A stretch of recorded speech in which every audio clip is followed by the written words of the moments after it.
ሰላም እንዴት ናችሁ? ዛሬ በአዲስ አጀንዳ ተመልሰናል ማለት ነው። በወር አበባ ወቅት ግንኙነት ቢደረግ እርግዝና ይፈጥራል ወይ የሚለውን እናያለን ማለት ነው። እኔም የመጀመሪያዬ ነው ይህን ሳቅ አላውቅም ነበረ እና አብረን እንማራለን። በወር አበባ ወቅት ግንኙነት ቢደረግ እርግዝና ሊፈጥር ይችላል። ምንም እንኳን በወር አበባ ወቅት የመረገዝ እድሉ ዝቅተኛ ቢሆንም በፍጹም አይከሰትም ማለት ግን አይደለም። ለዚህ ዋና ዋና ምክንያቶቹ አንደኛ የወንድ ዘር በሴቷ ማህፀን ውስጥ እስከ 3 እስከ 5 ቀናት ድረስ በህይወት መቆየት ይችላል። ስለሆነም የወንድ ዘር እድሜ ይወስናል ማለት ነው። አጭር የወር አበባ በአጭር ጊዜ የሚያልቅ ላይ በ2 ቀን በ3 ቀን ምናምን ከሆነ ለምሳሌ በየ21 ወይም በ24 ቀናት የሚመጣ ከሆነ የወር አበባ ሳያልቅ ወይም ካለቀ በጥቂት ቀናት በኋላ እንቁላል የመለቀቅ እድል ሊከሰት ስለሚችል የማርገዝ እድሏን በዛው ልክ ይሆናል ማለት ነው። የደም መፍሰስ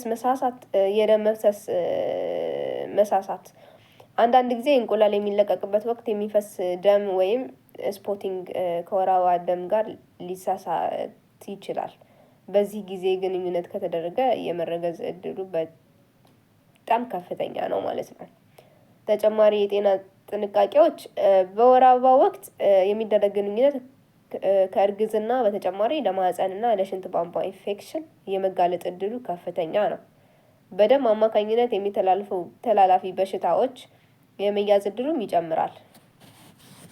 ስለሆነም አንደኛ የእርግዝና እድሉ መቼ ይጨምራል የሚለውን ጥያቄ እናያለን ማለት ነው። በወር አበባ የመጀመሪያዎቹ ቀናት ውስጥ እርግዝና የመከሰት እድሉ በጣም ከፍተኛ ነው። ነገር ግን ደሙ እየቀነሰ በሚመጣበት ለምሳሌ ከ5ኛው እስከ 7ኛው ቀን ግንኙነት ከተደረገ የወንድ ዘር እድሜው ረዥም በሆነ እስከ 5 ቀን ሊቆይ ስለሚችል እንቁላል በሚለቀቅበት ጊዜ አግኝቶት የመረገዝ እድሉ ከፍተኛ ያደርገዋል ማለት ነው። ያልተደበደበ የወር አበባ ወይም ያልተመደበ ለማለት ነው። ያልተመደበ የወር አበባ ለምሳሌ ኢሬጉላር የሚባለው የወር አበባ በየወሩ በቋሚ ቀናት የማይመጣ ከሆነ እንቁላሉ የሚለቀቅበት ትክክለኛ ቀን ማወቅ አስቸጋሪ ስለሚሆን ማንኛውም ጊዜ የመረገዝ እድል ይኖራል። ሁለተኛ የጤናና የንጽህና አጠባበቅ ጥንቃቄዎች በወር አበባ ወቅት የማህፀን በር ሰፋ ስለሚል እና የደም መኖር ለባክቴሪያዎች መራባት አመቺ ሁኔታ ስለሚፈጥር የሚከተሉትን ጥንቃቄ ማድረግ አስፈላጊ ነው። የባክቴሪያና ኢንፌክሽን ስርጭትና ለመቀነስ እንዲሁም ያልተፈለገ እርግዝናን ለመከላከል ኮንዶም መጠቀም ውጤታማ ያደርጋል። የግል ንጽህና ግንኙነት በፊት እና በኋላ በደንብ መታጠብ ኢንፌክሽን እድል ይቀንሳል። የተመቸ ቦታና ሁኔታ ማመቻቸት ደም የመፍሰስ ሁኔታ ስላለ ለጽዳት በነገራችን ላይ እንደዚህ የሚያደርግ ሰው አለ ግን በጣም እኮ የሚያስጠላ ነገር ነው። ግን ያው ለማወቅ ያክል ነው የምናወራው እንጂ እውነቱ በጣም የሚያስጠላ ናስቲ የሆነ ነገር ነው። የተመቸ ቦታ ሁኔታ ማመቻቸት ደም የመፍሰስ ሁኔታ ስላለ ለጽዳት አመቺ የሆኑ ጨርቆችን ወይም አንሶላዎችን መጠቀም ተመራጭ ነው። ሶስተኛ የሚወጡ የተሳሳቱ አመለካከቶች በወር አበባ ወቅት በፍጹም እርግዝና አይከሰትም ይሄ የተሳሳተ አመለካከት ነው። እድሉ አነስተኛ ቢሆንም እርግዝና ሊከሰት ይችላል። በወር አበባ ወቅት የሚደረግ ግንኙነት ለሴቷ ጤና መጥፎ ነው። በሕክምና በኩል ጥንቃቄና በንጽህና ከተደረገ ምንም አይነት ችግር የለውም። እንዲያውም ለእያንዳንዱ ሴቶች የወር አበባ ህመም የመቀነስ ጥቅም አለው ሊል ይችላል። ነገር ግን ለሴቷ በሃይማኖት ራሱ በጣም ውግዝ ነገር ነው ይሄ ነገር ማለት ነው። በተጨማሪ ማወቅ የሚያስፈልጉት የተወሰነ ነገር እንቁላል መውጫ ቀን ወይም የእርግዝና መከላከያ መንገዶችን እናም በወር አበባ ወቅት የሚደረግ ግንኙነት እና ከስነ ተዋልዶ ጤና ጋር ተያይዞ ያሉ ተጨማሪ ጠቃሚ ነጥቦች የወር አበባ ህመምን የመቀነስ ጥቅም የወር አበባ ወቅት የሚደረግ ግንኙነት እርካታ ላይ ሲደርስ ሰውነቶች የኦክሲቲኪን እና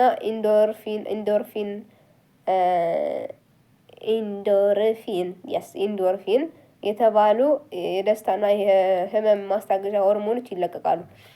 ይህም የማህፀን መኮማተር በመቀነስ የደም ፍሰቱ እንዲጣፋና የወር አበባ ህመም እንዲቀንስ ሊረዳ ይችላል። ሁለተኛ፣ እርግዝና ምልክቶች ከተጠረጠሩ በወር አበባ ወቅት ግንኙነት አድርገው እርግዝና ከተፈጠረ የወንድ ዘርና የእንቁላል መዋሃድ ሂደት ከተከናወነ በኋላ ጽንሱ ማህፀን ሲያርፍ ሊከሰት ይችላል።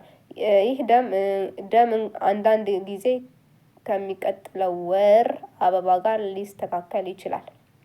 ሊሳሳት ይችላል። ስለዚህ ያልተለመደ ምልክት ካዩ ለምሳሌ ማዞር፣ የማስታወክ ወይም የጡት ማበጥ ግንኙነት ከተደረገ ከ14 ቀን በኋላ እርግዝና ምርመራ ማድረግ ተመራጭ ነው። ሶስተኛ፣ በአስተማማኝ ሁኔታ እርግዝና የመከላከል መንገዶች በወር አበባ ወቅትም ሆነ በሌሎች ቀናት ያልተፈለገ እርግዝና ሙሉ ለሙሉ ለመከላከል በየቀኑ የሚወሰድ ወይም ረዥም ጊዜ እርግዝና መከላከያ መጠቀም ይቻላል። እርግዝና ከመከላከል ባሻገር በወር አበባ ወቅት ሊተላለፍ የሚችሉ ኢንፌክሽኖችን ለመከላከል ብቸኛው መንገድ ኮንዶም ነው ማለት ነው። የመከላከያ እንክብሎች የክንድ ውስጥ የሚቀበር ኢምፕላንት የሚባለው የማህፀን ውስጥ የሚቀበር እሱንም መጠቀም ይቻላል ማለት ነው። ስለሆነም በስነ ተዋልዶና በእንቁላል መውጫ ጊዜ እና በወር አበባ ወቅት ላይ ላሉ ተጨማሪ ነጥቦችን ስናነሳ እንቁላል የሚለቀቅበት ወቅት እንዴት ማወቅ ይቻላል ነው።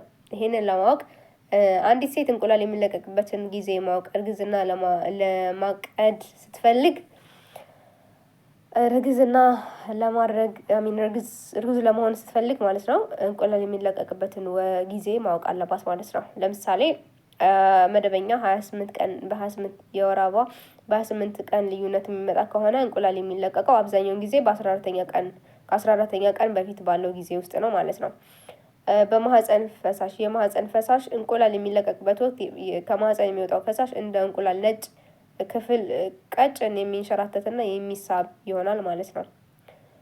የሰውነት ሙቀት መጨመር ያ የሰውነት ሙቀት ኃይለኛ ሙቀት ከሆነ ቴምፕሬቸሩ እስከ 0.5 እስከ 1 ዲግሪ ከፍ ካለ እርግዝና ያ ታይም ላይ እንቁላል የተለቀቀ ነው ማለት ነው።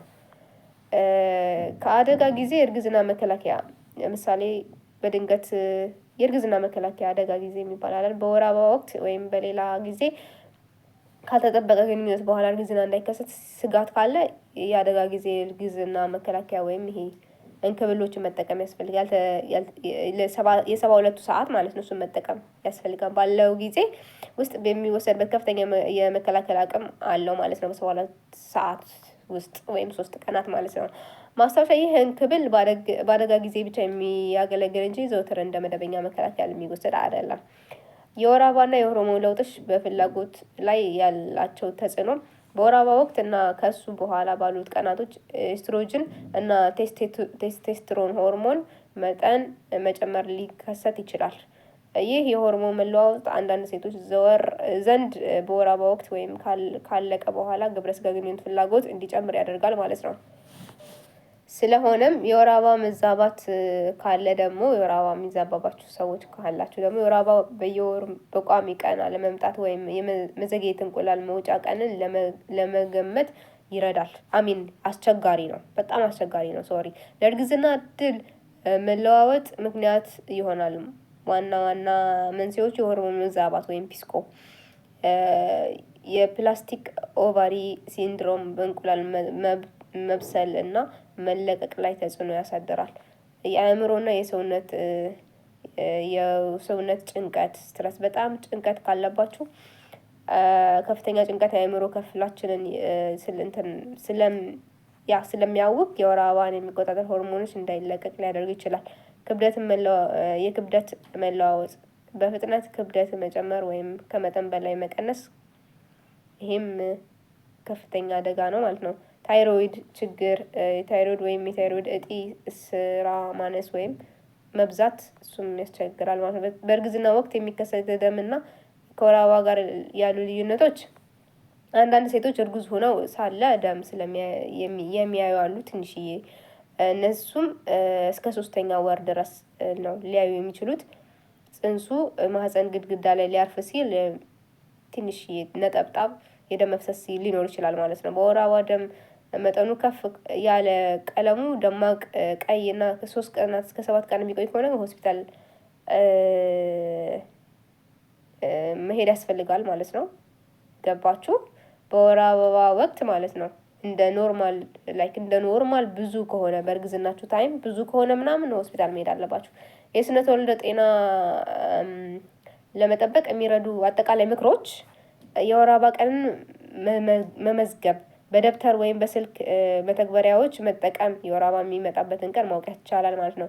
እየተመጣጠነ ምግብና እንቅስቃሴ የብረት ያላቸው ምግቦች መመገብ በወር አበባ ወቅት የሚፈሰውን ደም ለመተካት ይረዳል ማለት ነው። መደበኛ ሕክምና ምርመራ፣ ያልተለመደ የደም መፍሰስ፣ ከፍተኛ ህመም ወይም የወር አበባ መቋረጥ ካለ ወደ ሕክምና ባለሙያ በመሄድ ራስዎን ይወቁ ማለት ነው። ዛሬ እንግዲህ ይዘን የመጣ ነው በወር አበባ ወቅት ግንኙነት ቢደረግ ይረገዛል ወይ ነው መልሱ። 50-50 ይረገዛል። አንዳንዶች ላይረገዝ ይችላል ብለው ነው የሚያምኑት፣ ግን ይረገዛል፣ ሊረገዝ ይችላል በሚለው እንሄዳለን ማለት ነው። ስለነበረን ቆይታ አመሰግናለሁ። በሌላ ቪዲዮ እንገናኛለን። ባይ